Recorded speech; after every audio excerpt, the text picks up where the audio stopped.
Buenos días. Damos la bienvenida a todos los que están aquí presentes, también a todos los que nos ven a través de las redes sociales. Les bendecimos en el nombre de Jesús y esperamos que el mensaje que traemos hoy sirva para edificación de nuestras vidas, para bendición de nuestras vidas. Vamos a pasar a orar para que sea nuestro Dios quien verdaderamente guíe este mensaje. Sí, Padre amado, te damos gracias una vez más, Señor, porque tú eres bueno y para siempre es tu misericordia. Te pedimos ahora encarecidamente en el nombre de Jesús que tú guíes esta palabra, Señor, que cada palabra que salga de mi boca sea guiada por tu Espíritu Santo, Señor, y que prepare nuestras mentes y nuestros corazones para recibir tu palabra y para que ella haga allí la obra, Señor, para la cual ha sido destinada, Padre Santo. Que sepamos retener esta palabra y apreciarla en nuestras mentes y nuestros corazones, Señor. En el nombre de Jesús, Padre. Amén. El mensaje que traigo hoy le puse por título: La luz en las tinieblas resplandece. Y es muy importante este mensaje, porque ciertamente Jesucristo nos dijo que Él es la luz del mundo. Y la luz viene para alumbrar, justamente para alumbrar a aquellos que están en tinieblas. Por lo tanto, si Él dijo que Él es la luz del mundo y que nosotros moramos en tinieblas, pues tenemos que prestar mucha atención a sus enseñanzas y en mantener puras sus enseñanzas, mantenerlas incontaminadas. ¿Por qué? Porque una vez que contaminamos sus enseñanzas, lo que estamos haciendo es mezclando la luz con las tinieblas. Y la palabra de Dios nos enseña que ninguna comunión hay de la luz con las tinieblas, ninguna. La luz tiene que permanecer pura, como el Señor nos las entregó, como Él nos las dio, así como nos da su palabra. Su palabra es la luz que nos guía. Por lo tanto, tenemos que tener en cuenta esto. ¿Por qué? Porque es muy fácil desde una perspectiva humana, mirando las cosas humanamente, sin tener en cuenta realmente lo que Jesús nos enseñó, lo que nos enseña la palabra de Dios. Es muy fácil dejar entrar pensamientos del mundo, dejar entrar filosofías del mundo, psicología del mundo, a nuestra vida espiritual, a la enseñanza que nos da el Señor, que no tiene nada que ver con la filosofía del mundo ni con el pensamiento del mundo, porque realmente el pensamiento del mundo y la filosofía del mundo lo que nos arrastra es hacia las tinieblas de la cual el mismo Jesús nos quiere sacar. Por eso tenemos que tener un celo por la palabra de Dios, todos aquellos que hemos nacido de nuevo y que decimos que somos seguidores de Jesucristo. Y mira que siempre que predico, que siempre que hablo, enseño, trato de hacer hincapié sobre este tema de que somos seguidores, discípulos de Jesús, no creyentes. El mundo está lleno de creyentes. Al hombre le es muy fácil crear religiones, establecer religiones, oficializarlas y volverse un creyente de esas religiones. Pero Jesús no vino para formar creyentes, Él vino para formar discípulos. Y todo aquel que sea un seguidor de Jesucristo, pues se constituye inmediatamente en un discípulo de Jesús. Es decir, que tiene que cuidar, guardar la palabra, la enseñanza que Él nos dio con celo en su corazón y seguirla. Seguirla, como se dice literalmente al pie de la letra, sin añadirle nada, sin quitarle nada, sin tratar de modificarla ni acomodarla a nosotros, porque una vez que empezamos a hacer esas cosas, pues literalmente lo que estamos es adulterando y corrompiendo la palabra, la enseñanza que Jesús nos dio para beneficio y para bendición de nosotros mismos. En el Evangelio de Juan, ahí vemos en el capítulo 1, versículo del 1 al 5, dice, a partir del versículo 1, en el principio era el verbo, y el verbo era con Dios, y el verbo era Dios. Este era en el principio con Dios. Todas las cosas por Él fueron hechas, y sin Él nada de lo que ha sido hecho fue hecho. En Él estaba la vida, y la vida era la luz de los hombres. La luz en las tinieblas resplandece, y las tinieblas no prevalecieron contra ella. Las tinieblas siempre van a tratar de encerrar la luz, pero aquí dice este pasaje que las tinieblas trataron de cerrarla, pero no pudieron prevalecer contra la luz. ¿Por qué? Porque Dios es superior, Él es más poderoso, Él es verdadero. Y nada que sea tiniebla, nada que sea mentira, nada que sea maldad, nunca va a poder vencer al mismo Dios. Él es la verdad. Jesucristo dijo, yo soy la verdad. Nada se puede anteponer ni sobreponer al mismo Dios. Jesús es el Dios vivo encarnado, hecho hombre. Por lo tanto, aún en la condición de hombre, cuando Él vino, nada lo puede encerrar y nada lo puede vencer, porque Él vino a traer esta luz a los hombres. Es parte de su legado. No solamente venir a morir en una cruz para redimir nuestros pecados. Si Él viene a morir en una cruz y redimir nuestros pecados, pero Él no nos muestra el camino, Él no nos enseña la verdad, pues entonces estaría faltando una gran parte muy importante de su ministerio.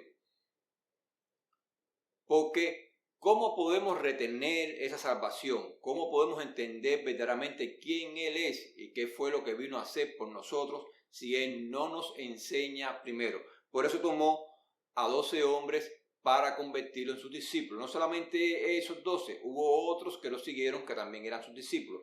Estos eran los 12 que tenían la misión de seguir su obra, de ser los líderes de la iglesia que Él iba a formar cuando Él partiera. La iglesia que iba a quedar, estos iban a ser los líderes, los que iban a continuar su obra. Estos apóstoles eran los enviados, tenían una misión especial. Estos 12 que vivieron con Él. De los 12 hubo uno que lo traicionó, pero ellos tenían una misión especial para la cual fueron entrenados por Jesús por un periodo de tiempo de nada menos 3 años, viviendo con Jesús día y noche. 3 años. Andando con el mismo Jesús, siendo enseñado por Él, siendo guiado por Él, siendo transformado por Él en todo momento. Por lo tanto, tenemos que tener en cuenta que las tinieblas siempre te van a tratar de apartar de la luz que trae Jesús. Siempre van a tratar de encerrar esa luz. Es la manera más fácil de poder apartarte de la luz, es encerrar esa luz.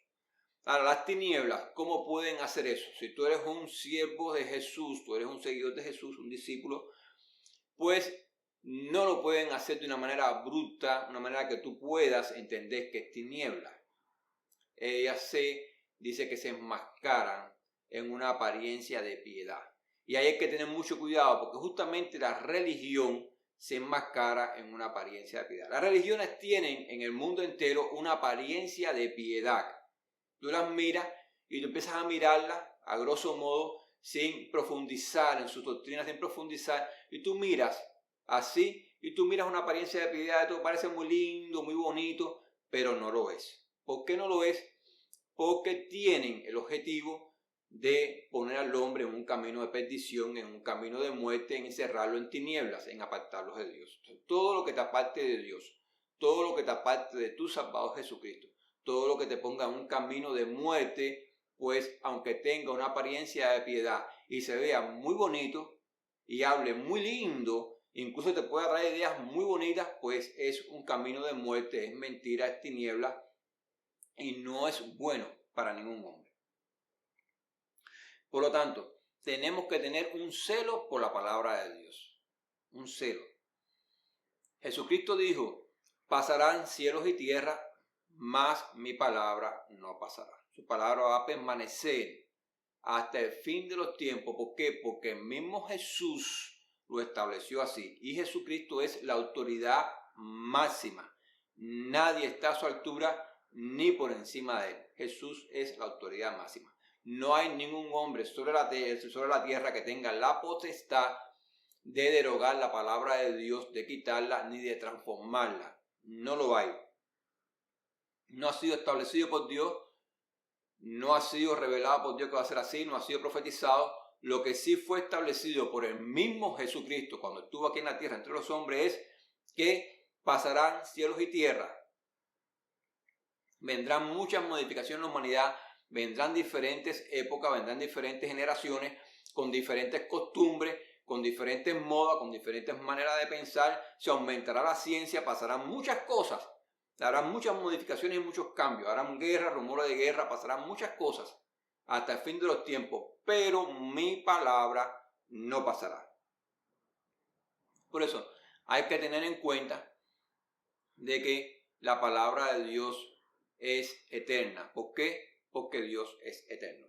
Y la palabra de Dios es parte del mismo Dios, sale de él. Ahora, cuando leemos la Biblia, porque hay muchos sapiensales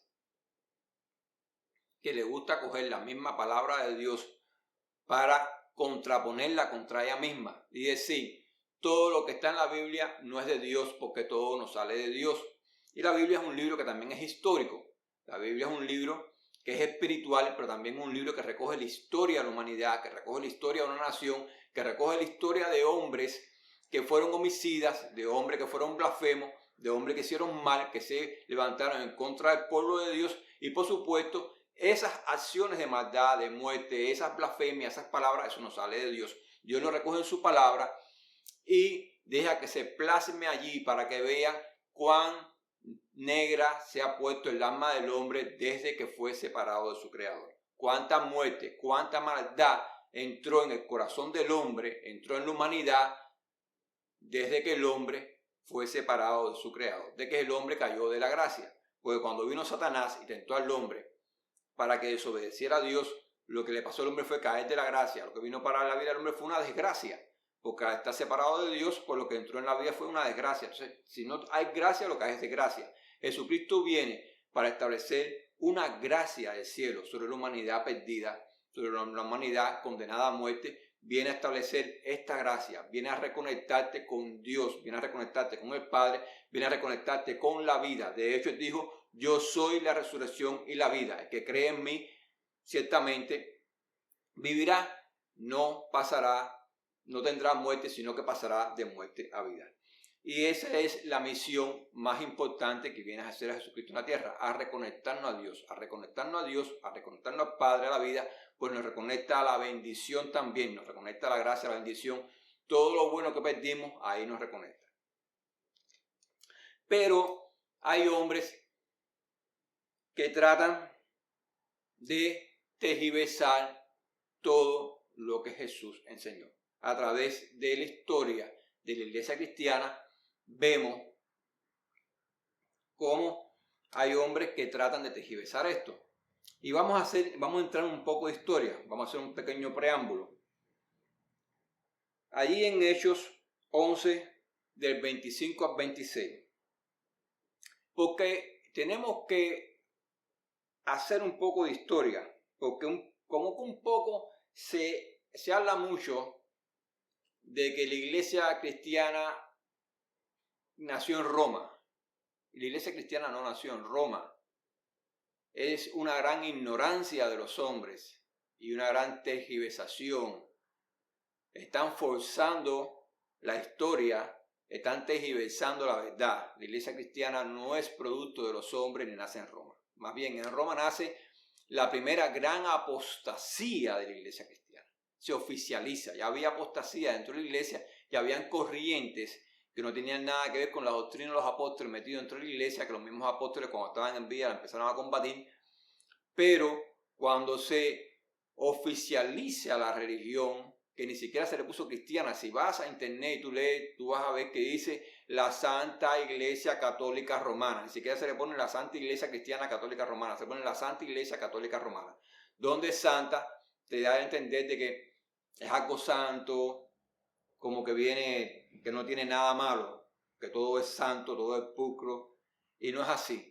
Vemos una historia llena de sangre, de persecución, de muerte, de depravación, de corrupción, de todo lo que es contrario a la santidad. Donde viene católica, que es universal, que es una gran mentira, está entre paréntesis porque inmediatamente detrás viene romana. O es universal o es romana. Realmente el último calificativo de ese nombre que dice romana, lo que te está queriendo decir que realmente es una institución religiosa creada por los hombres que respondía al Estado romano. Es lo que quiere decir. Y las personas se han comido la mentira, se han tragado la mentira de que es una iglesia cristiana, que es el inicio de la iglesia cristiana. La iglesia cristiana no nace en Roma. Más bien en Roma se oficializa por primera vez la gran apostasía de la iglesia cristiana. Y hay que decirlo así, se oficializa por la gran apostasía de la iglesia cristiana en Roma. Hecha por un impulsada por un gobernante que es Constantino y puesto de acuerdo con muchos hombres, donde ellos tienden a decir de que el Papa es el sucesor de Pedro, otra gran mentira, porque en esa época ya habían 3 partes del mundo que se había predicado la palabra, porque los apóstoles, los discípulos, se encargaron de predicar la palabra por todo por el medio de Asia, por todo lo que era la parte que había conquistado Roma el imperio. Ahí tenemos la parte norte de África, tenemos la parte de Grecia, tenemos la parte de Capadocia, todas esas partes que ellos caminaron, ellos predicaron, y por lo tanto habían 3 grandes grupos que ¿cuál de los 3, si los 3 tenían a frente líderes, cuál de los 3 realmente era el sucesor de Pedro? Los cristianos que estaban al norte de África, que después derivan en la iglesia copta, que después esa iglesia desaparece por las invasiones islámicas al norte de África. Los que están en la parte oriental, en la iglesia ortodoxa o la iglesia romana. ¿Cuál de los 3 realmente es el sucesor de Pedro? Entonces es una gran mentira de la iglesia católica de que el Papa es el sucesor de Pedro. Todo esto ha sido una manipulación para engañar a los hombres, para encerrarlo en tinieblas, para encerrarlo en una gran mentira y para tomar control sobre las escrituras y para manipularlas a su conveniencia y para tener a los hombres con una venda en los ojos. Y vamos a ver realmente cuándo es que se le llama por primera vez cristianos a los discípulos de Cristo, porque ni siquiera los discípulos de Cristo se llamaban cristianos. Ellos no se llamaban cristianos. Ellos eran seguidores de Jesucristo, eran discípulos de Jesús. Lo que vino a hacer Jesús, discípulos, vino realmente a establecer una relación entre los hombres y Dios. No vino a establecer una religión. La religión es aquella estructura que toma poder sobre las masas, que toma un poder y que se adjudica realmente el derecho para poder controlar a las masas. Y Jesucristo lo que vino fue a implantar una relación de cada hombre con Dios, desde lo más íntimo de tu corazón, que tú abras tu mente, tu corazón, de una manera sincera a Dios y allí tú tengas una comunión con Dios de manera sincera. Y que todos aquellos que han nacido de agua de Espíritu entonces se reúnan, se congreguen y participen juntos de esta comunión como cuerpo, como iglesia, que es lo que significa la palabra iglesia, es congregación, como congregación. Entonces, en Hechos 11, versículos 25 y 26 dice: después fue Bernabé a Tarso para buscar a Saulo, y hallándole le trajo a Antioquía. Y se congregaron allí todo un año con la iglesia y enseñaron a mucha gente. Y a los discípulos se les llamó cristianos por primera vez en Antioquía. Y a los discípulos se les llamó cristianos por primera vez en Antioquía. Los griegos tenían una costumbre burlona, que cada vez que ellos querían rechazar algo, como los griegos eran muy filosóficos, y ellos siempre tenían ideas filosóficas, las que ellos aceptaban las tomaban con mucho agrado, las aplaudían, las ponían en alto, y las que no aceptaban pues hacían burla de ellas, hacían bullying de ellas, mucha burla. Y entonces a estos primeros discípulos que se empiezan a congregar, que empiezan a recibir la doctrina de los apóstoles, que es la doctrina de Jesucristo, porque la doctrina de los apóstoles es la doctrina de Jesucristo. Los apóstoles enseñaban lo que Jesucristo les enseñó, por lo tanto la doctrina de los apóstoles es la doctrina de Jesucristo. Y estos primeros discípulos que reciben la doctrina de los apóstoles, que se empiezan a convertir a esta manera de pensar y empiezan a recibir a Jesucristo como Señor y Salvador de sus vidas, se les llamó cristianos. Era una manera burlona de estos filósofos griegos, de esta gente griega que no querían recibir este pensamiento, de mofarse de ellos y de rechazarlo. Y le llamaron por primera vez cristianos. Es cuando los discípulos de Jesucristo reciben por primera vez este nombre, que para aquellos que se estaban burlando no sabían que para ellos era un gran honor que justamente lo identificaran con su maestro, con su Señor y con su Salvador. Por lo tanto, de ahí en adelante, pues no solamente ellos dejaron de que aquellos llamaran cristianos, sino ellos mismos se comenzaron a identificar como cristianos. Porque un cristiano, la palabra cristiano, no significa más que pequeños ungidos, pequeños cristos. Es lo que nosotros somos y estamos llamados a ser sobre la tierra. Y eso significa que somos seguidores de nuestro Señor, por lo cuanto participamos de las mismas obras.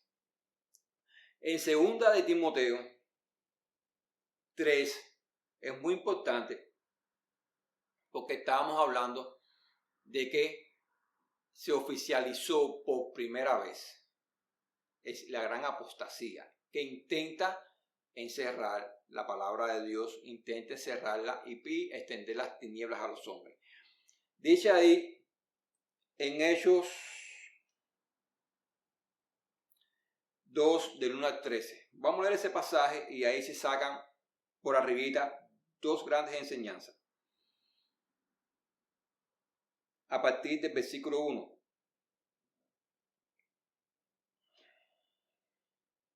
Hechos 2 del 1 al 13.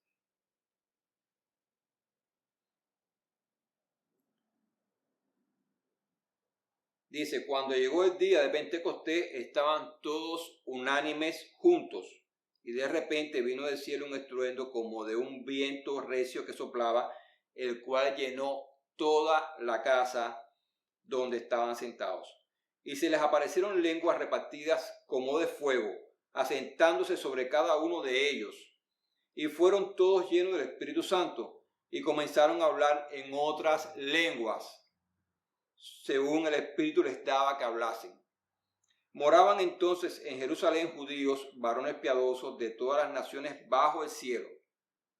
Escucha bien, el Espíritu Santo le da que hablen en otras lenguas, lenguas humanas, y moraban varones judíos piadosos de todas las naciones que se rodeaban a Israel en aquel tiempo, que se conocían en aquel tiempo, pero que estaban en Israel en la fiesta de Pentecostés.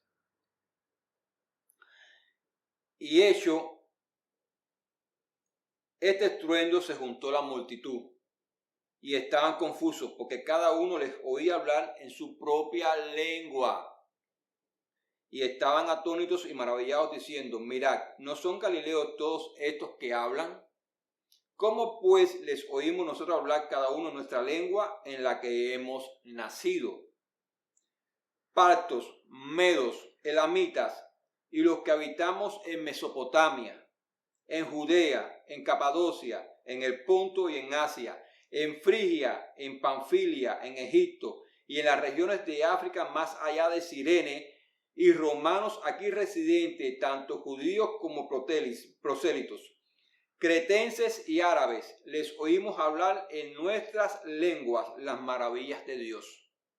Y estaban todos atónitos y perplejos, diciéndose unos a otros, ¿qué quiere decir esto? Mas otros burlándose decían que ellos estaban llenos de mosto. El Espíritu Santo, la primera obra que hace cuando desciende sobre los discípulos, como Jesucristo les ordenó que no se marchasen de Jerusalén hasta que el Espíritu Santo viniera sobre ellos. Pues cuando el Espíritu Santo viene sobre ellos, que es como decir la luz verde, para que aquellos discípulos comenzaran a hacer la obra de Dios. Ellos esperaron el Espíritu Santo. Ellos no caminaron por su cuenta. Y cuando el Espíritu Santo vino, pues entonces que se derramó sobre ellos, vino la explosión. Vino ese dunamis de Dios, esa explosión, y comenzó esa obra, pero de la manera a la manera de Dios. Y lo primero que Dios hizo fue repartir el don de lenguas para que todas las personas que estaban allí escuchasen la predicación en su lengua natal, en la que ellos habían nacido.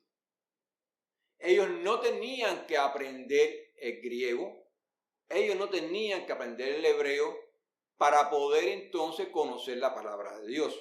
No, el Espíritu Santo le da el don de lenguas para que ellos en su lengua natal puedan conocer la revelación de Dios a los hombres.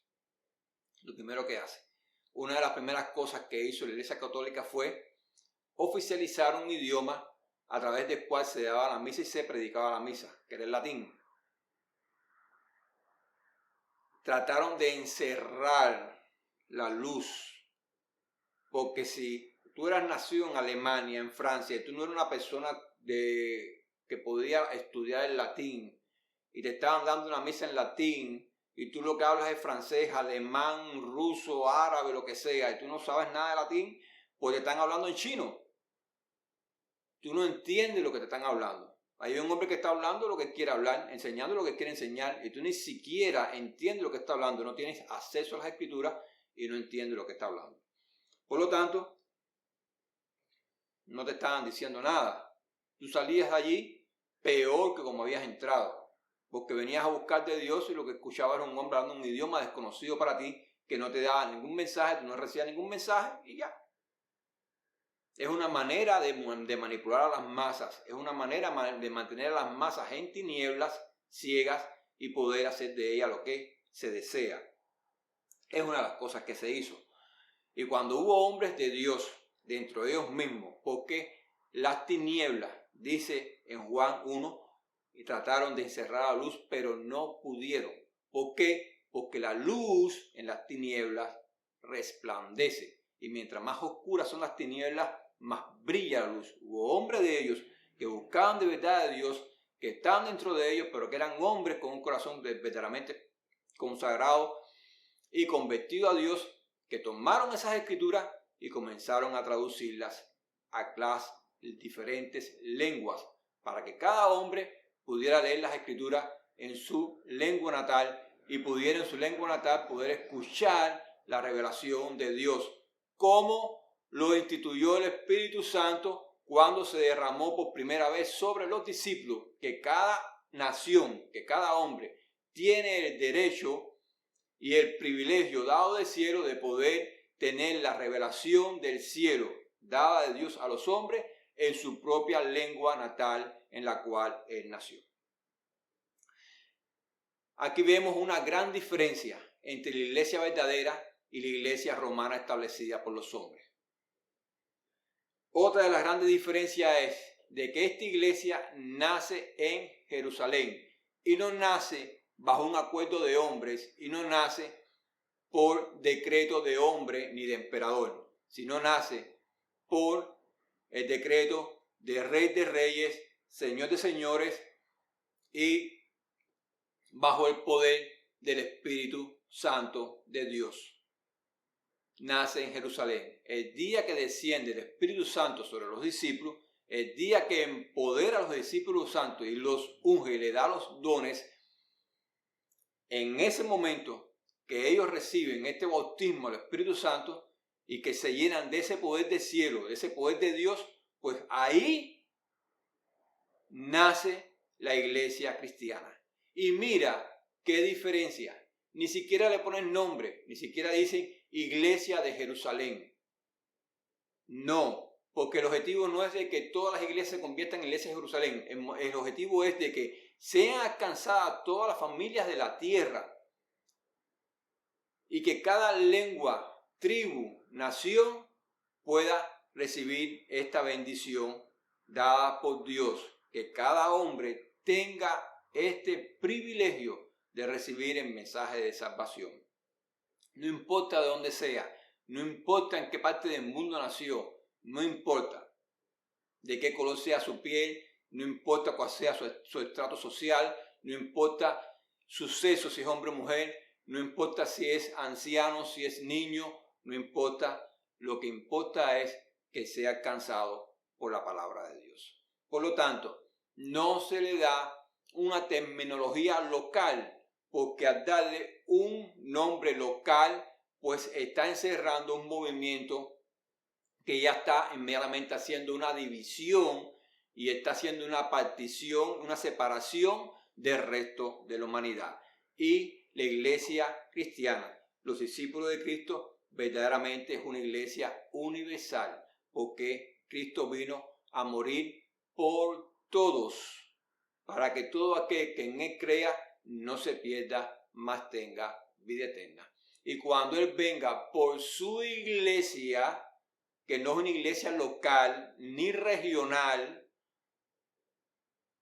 él se las va a llevar para su reino celestial y allí vamos a estar con él eternamente y para siempre. Pues aquí vemos una gran diferencia. Ya vemos dos puntos que marcan una gran diferencia. La gran mentira de los hombres institucionalizando y oficializando una religión, sacándola de la doctrina cristiana y poniéndole una cobertura y una apariencia de santidad. Podemos tocar muchas cosas, pero ese no es el objetivo. Todo está mal.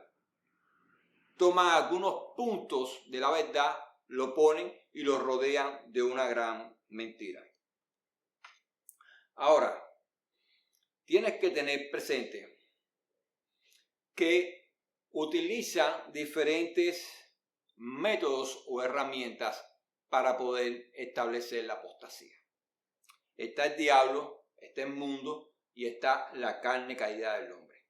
Ahora, el diablo usa al mundo, usa al inconverso, usa a la persona depravada, la persona corrompida, la persona de mente cauterizada, la persona que tiene unos intereses muy altos en su vida y que por eso no recibe la palabra de Dios en su corazón porque tiene otros intereses. No es que desconozca, inclusive muchos de ellos conocen mejor la palabra que muchos de los que realmente estamos dentro decimos conocerla, pero no les conviene. Porque en la tierra tienen muchos intereses y por eso ellos no ceden y no se convierten.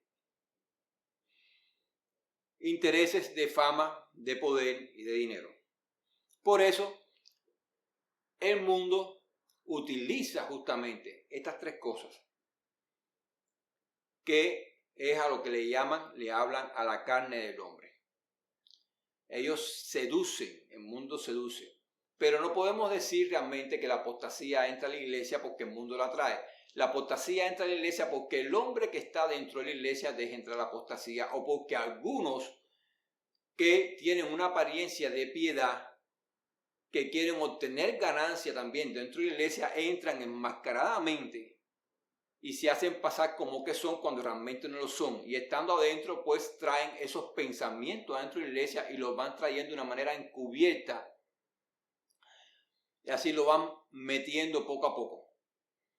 Y eso es lo que sucedió en 2 Tesalonicenses capítulo 2, del 1 al 12 dice: pero con respecto a la venida de nuestro Señor Jesucristo y nuestra reunión con Él, os rogamos, hermanos, que no os dejéis mover fácilmente de vuestro modo de pensar, ni os conturbéis ni por espíritu, ni por palabra, ni por carta, como si fuera nuestra, en el sentido de que el día del Señor está cerca. Nadie os engañe en ninguna manera, porque no vendrá sin que antes venga la apostasía. Es decir, el día del Señor no va a venir sin que antes venga la apostasía. Y se manifieste el hombre de pecado, el hijo de perdición, el cual se opone y se levanta contra todo lo que se llama Dios o es objeto de culto, tanto que se siente en el templo de Dios como Dios, haciéndose pasar por Dios. ¿No os acordáis que cuando yo estaba todavía con vosotros os decía esto? Y ahora vosotros sabéis lo que lo detiene, a fin de que a su debido tiempo se manifieste. Porque ya está en acción el misterio de la iniquidad, solo que hay quien al presente lo detiene, hasta que él a su vez sea quitado de en medio. Y entonces se manifestará aquel inicuo a quien el Señor matará con el espíritu de su boca y destruirá con el resplandor de su venida. Inicuo, cuyo advenimiento es por obra de Satanás, con gran poder y señales y prodigios mentirosos, y con todo engaño de iniquidad para los que se pierden, por cuanto no recibieron el amor de la verdad para ser salvos. Por esto Dios le envía un poder engañoso para que crean la mentira, a fin de que sean condenados todos los que creyeron a la verdad, sino que se complacieron en la injusticia. Aquí lo habla bien claro esta carta, y que tiene un paralelismo muy grande con 2 de Timoteo capítulo 3. Si nosotros vamos a 2 de Timoteo capítulo 3, allí vamos a ver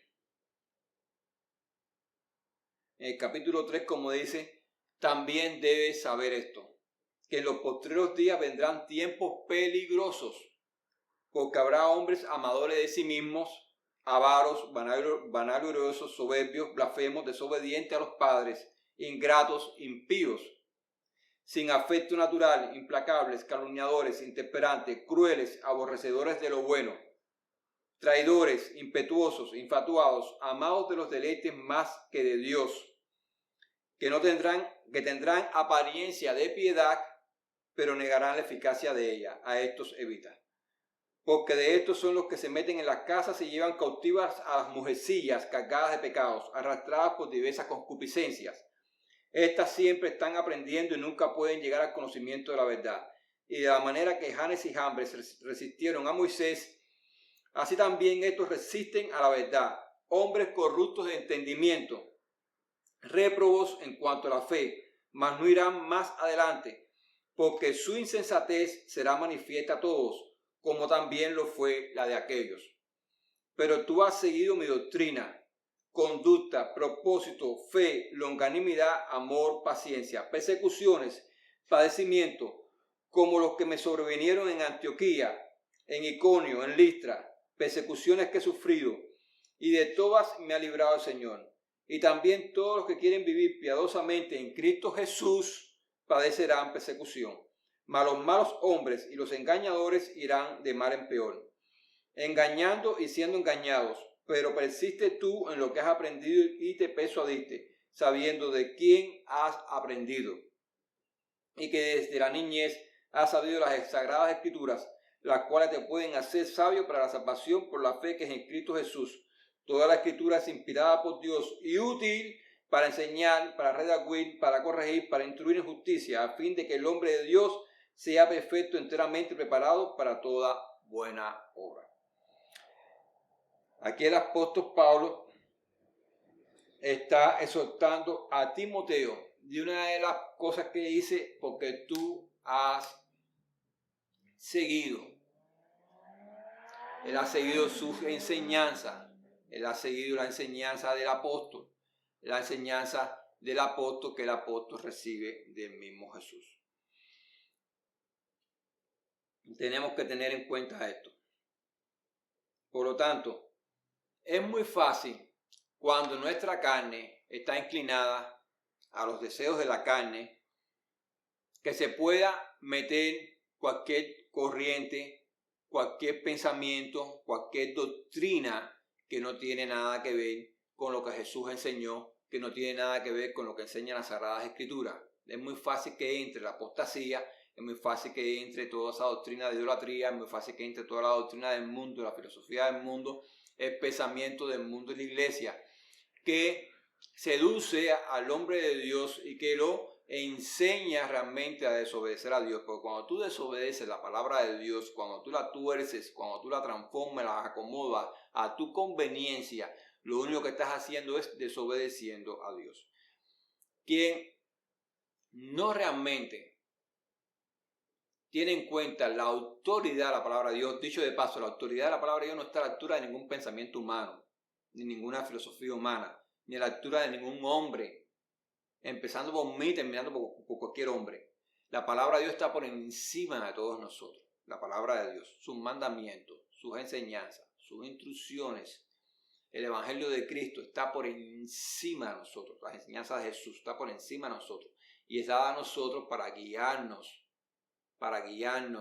a hacer lo correcto, para guiarnos, para buscar la voluntad de Dios, para saber qué hacer en cada momento, para que nuestra vida sea transformada.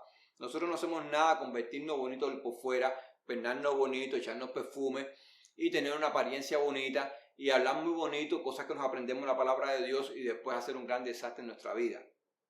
Yo no hago nada con predicar aquí que el hombre debe ser fiel y ser infiel a mi esposa con otra mujer. Cuando ella no está en la casa, meterla en la casa, hacer lo que me da la gana. Yo no hago nada aquí con enseñarle a ustedes que deben ser honrados y yo convertirme en un ladrón. Yo no hago nada aquí con decirle a ustedes que ustedes no deben decir mentiras, yo soy un gran mentiroso. No hago nada con eso, con estar asociándome con las tinieblas. Decirle a ustedes que deben ser íntegros y yo vender mis principios cristianos por obtener dinero, por obtener comodidad, por obtener beneficios.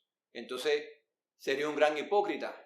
Y no estoy hablando de que sea perfecto. Yo tengo 20.000 errores en 20.000 imperfecciones, pero tratamos de corazón sincero de seguir las enseñanzas de Jesús y de apartarnos del mal. Somos seducidos en todo momento. Hoy en día hay un mover satánico sobre el mundo muy fuerte, muy fuerte. Todas las herramientas de la ciencia, que la ciencia está cada día aumentándose, como la palabra de Dios dijo, y aquí hay un gran peligro porque los hombres han dejado de poner los ojos en Dios, están dejando de buscar la esperanza en Dios, de buscar las cosas que necesita la humanidad para poder obtener la bendición, han dejado y lo están poniendo en la ciencia. Están poniendo en la ciencia su esperanza en su sanidad física, su esperanza en su bienestar emocional, espiritual. Están poniendo ahí su esperanza. Y se han olvidado del Dios, del creador de los cielos y de la tierra, el cual verdaderamente es la esperanza del mundo, la esperanza del hombre. La salvación del hombre no comienza en la parte física y termina en lo espiritual. Es todo lo contrario. Comienza en la parte espiritual, continúa por la parte emocional, la parte psíquica, emocional, intelectual, y termina después en la física, en la parte corporal. Porque es en lo espiritual donde se rompió todo y donde comenzó todo el mal. Por lo tanto, allí hay que repararlo. Y por eso vino Jesús. Jesús reparó el mal en la parte espiritual. Ahora, todos tenemos derecho a ser reconectados con Dios. Todos tenemos derecho de la salvación. Todos tenemos derecho de ser llamados hijos de Dios. Todos tenemos derecho de esto que Jesús nos da. Pero escucha bien, todos tenemos derecho, pero todos también tenemos la responsabilidad y el deber de acceder a ese derecho que Dios nos da. No es que solamente Dios extiende el derecho. Dios extiende el derecho, pero tú tienes el deber de acceder a él. Tú tienes el derecho de reconocer que verdaderamente estás mal. Y reconocer que estás mal no significa de que si yo estoy en una relación promiscua con otra mujer y vengo y me convierto a Cristo, entre comillas, sigo en mi relación promiscua con otra mujer. Porque Dios no te va a aceptar así. Eso es una hipocresía de tu parte. Tú lo que vienes entonces a recibir los beneficios que te da la relación con Cristo, la relación con Dios, pero realmente no quieres soltar lo que tú sigues, lo que tú has sido toda tu vida. Quieres seguir siendo igual. Y Dios no recibe eso como una verdadera muestra de arrepentimiento. Como que si eres un idólatra y tienes otra religión, entonces viene donde está Cristo, bueno, yo tengo esta religión porque me da beneficio y Cristo me promete la vida eterna, entonces puedo tener las dos religiones porque tú lo ves como dos religiones. Y ya te acabo de decir que Jesucristo no es una religión, no lo puedes coger para relajo, como tú coges tus muñecos, tus objetos que tienen otra religión. Jesucristo es el Dios vivo y verdadero. Y por lo que anda buscando es una relación íntima contigo. Por lo tanto, no lo veas como una religión. Aunque el hombre tomó la enseñanza de Cristo y la oficializó y la envolvió en una religión para convertirla en una religión más sobre la tierra, te quiero decir que Jesucristo lo que anda buscando es una relación con el hombre. Y si lo vamos a ver como religiones, pudiéramos entonces decirlo como la verdadera contra la falsa, porque es lo que viene a religar al hombre con Dios. Aquel necio que se había roto, religarlo. De donde sale la palabra religión, que viene realmente a unificarnos, a volver a unir lo que se había separado, a volver a sanar lo que se había roto, lo que se había separado. Él viene a sanarlo, él viene a unirlo, él viene a religarlo. Entonces, pero lo que viene buscando es una relación personal de cada hombre con el Señor, con Dios. No puedes tener una religión y te ser discípulo de Cristo al mismo tiempo. Eso es una gran mentira. De hecho, Jesús enseña que no se puede amar a dos señores hablando de dinero. El dinero, ya hemos hablado aquí, que no es ni bueno ni es malo. El dinero no tiene personalidad, el dinero no tiene sentimiento, el dinero no tiene pensamiento, no tiene decisiones. Es lo que está en tu corazón. Tú eres verdaderamente el que le da el valor al dinero que el dinero tiene en tus manos. Si lo usas para el bien, pues entonces ese dinero está siendo utilizado en un camino de bien. Si lo usas para el mal, es porque ese mal está en tu corazón. Pues entonces ese dinero está siendo usado para el mal. Pero no puedes amar a dos señores, porque entonces ahí el dinero se pondría como un Dios en tu vida. Un Dios detrás del cual viene una potestad de las tinieblas. O sea, ¿a quién tú estás sirviendo? ¿A las tinieblas o estás sirviendo a Dios vivo y verdadero? Siervo de quién eres en realidad. Tienes que tener esto en cuenta, que tú no puedes manipular a Dios, que tú, si tú quieres hacerlo, si es lo que tú quieres hacer, porque es lo que has estado haciendo, tú piensas que puedes jugar con esto, porque hay quien se pasa de inteligente y dice, puedo estar toda mi vida haciendo lo que me da la gana, estando en caminos de impiedad, de muerte, conociendo la verdad de Dios, y cuando yo me vaya a morir, entonces en mi lecho de muerte, yo allí me pongo a hablar con Dios, y como Dios es bueno y como Dios es amor, pues entonces Él me tiene que perdonar, y eso no es así. Tú no puedes escoger a Dios para relajo. La Biblia dice que no se puede engañar a Dios, que todo lo que el hombre sembrare, eso va a segar. Lo dice literalmente. Tú no puedes engañar a Dios. Dios sabe todo lo que hay en nuestra mente y lo que hay en nuestro corazón. Tú no puedes estar cogiendo a Dios para relajo, ni a la palabra de Dios. Y muchas de esas personas que piensan que eso va a ser así, o le cae una enfermedad que pierde la memoria, o se muere de repente y no le da ningún tiempo ponerse ni siquiera de acuerdo con Dios. O si viene de repente Jesucristo, viene ahora. Dice que en fracciones de segundo, dice que todo va a pasar. En fracciones de segundo, ni siquiera en un segundo, en fracciones de segundo, en un abrir y cerrar de ojos. No va a dar tiempo ni a decir, Dios mío. No va a dar tiempo ni a decir el nombre de Jesucristo. No va a dar tiempo. En ese momento es el momento en que se van a exponer realmente quiénes son los que han vivido una vida para Dios. Porque dice que Dios va a tomar a los que son verdaderos. ¿Quiénes son verdaderos? A los que andan en luz. ¿Quiénes son verdaderos? Aquellos que, aunque no son perfectos, han reconocido que son pecadores, han reconocido que Jesucristo es su Señor y su Salvador, y han renunciado a su pasada manera de vivir. Y han decidido vivir conforme a la doctrina de Jesús, conforme a las enseñanzas de Jesús. Los que no han hecho eso, los que han vivido en tinieblas, los que se han dejado seducir, los que se han dejado corromper, los que se han dejado formar parte de la apostasía, porque cuando tú eres una persona que tú permites que entre la apostasía en la iglesia, que tú permites ser seducido, que tú por un beneficio personal, tú estás haciendo esas cosas y formas parte de un cuerpo de apostasía a nivel mundial y a nivel local o a nivel personal, lo que sea, pues tú estás viviendo en tinieblas. Estas personas van a ser rechazadas por Dios. Literalmente van a ser rechazadas por Dios. Lo dice la palabra. Dios va a apartar aquel día a los corderos de los cabritos. Los va a apartar. Va a apartar a los que son de Él de los que no son de Él. Va a apartar al trigo de la cizaña. Y así es como va a acontecer. Y ni siquiera lo va a hacer Él. Dice que lo van a hacer los ángeles del cielo. Desde aquí te queremos decir que es muy fácil dejarse seducir si andamos en la carne. Jesucristo dijo, a la verdad, el espíritu está dispuesto, pero la carne es débil. Orad y velad. Orar, pero orar conforme a la voluntad del Padre que está en los cielos. ¿Y cómo yo conozco la voluntad del Padre que está en los cielos? A través de la palabra de Dios, de las Escrituras. Es muy importante las Escrituras. Dice, mi pueblo perece por falta de conocimiento. El conocimiento de las Escrituras, el conocimiento de la voluntad de Dios es muy importante. La otra cosa es la disposición del corazón. ¿Cómo lo logro? Oración. Conocimiento y oración van de la mano. Conocimiento y oración, muy importante. Humillaos delante del Señor y Él nos exaltará. Desde aquí te deseamos que Dios te bendiga, que bendiga tu casa, que bendiga tu vida. Que Dios active el sueño de Jesucristo en tu vida y que si has estado caminando en malos pasos, pues este es el momento que tú regresas a Él, le pides perdón y te reconcilias con Él. Te bendecimos en el nombre de Jesús. Amén.